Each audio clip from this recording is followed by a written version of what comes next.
Butch Hendrick has been teaching and performing surface and subsurface water rescues for over 30 years. He trains military around the world for those deep water rescues. And thank you for joining us. You're optimistic about a rescue. I'd love to hear why. Well, I'd like to think that, first off, as we look at the unit was designed to self-surface in case of an emergency. It has not come up. So there's a couple of options. It had a 90-minute plus window from the time it left the surface until it lost communication. That could have been enough time for it to have reached close to the bottom. There are lots of entanglement problems along the Titanic.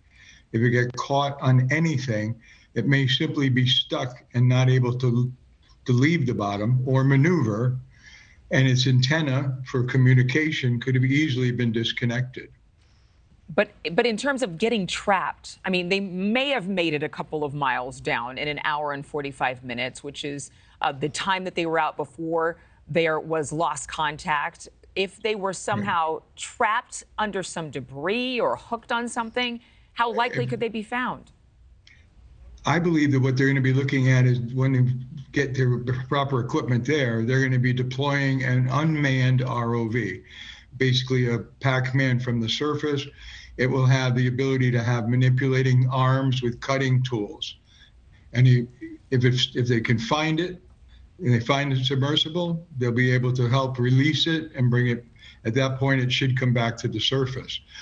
The other choice is that it has had some sort of a physical problem and is taking on water and cannot deploy itself back to the surface. That would be a game changer in the worst way. You know, time's ticking. The sub went missing Sunday. It's Tuesday now. The oxygen can only last 4 days, we're being told.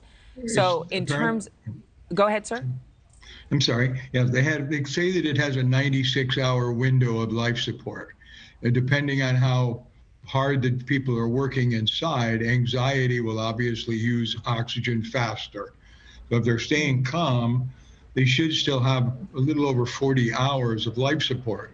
That gives the Coast Guard and our military groups a very large window in comparison to thinking, well, we've got an hour and a half. We still have 2 days or a day and a half of survival inside that submersible available for them.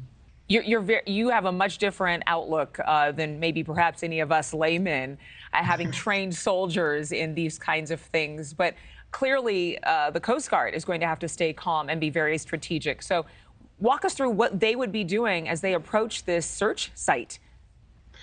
In the Coast Guard, I would believe, would be looking for transponders, marker buoys that should have been to be able to be deployed from the submersible that would have told them where it was, or given them an idea that they could have found transponders and then backtracked it based on current and winds to find out the general area that they were deployed.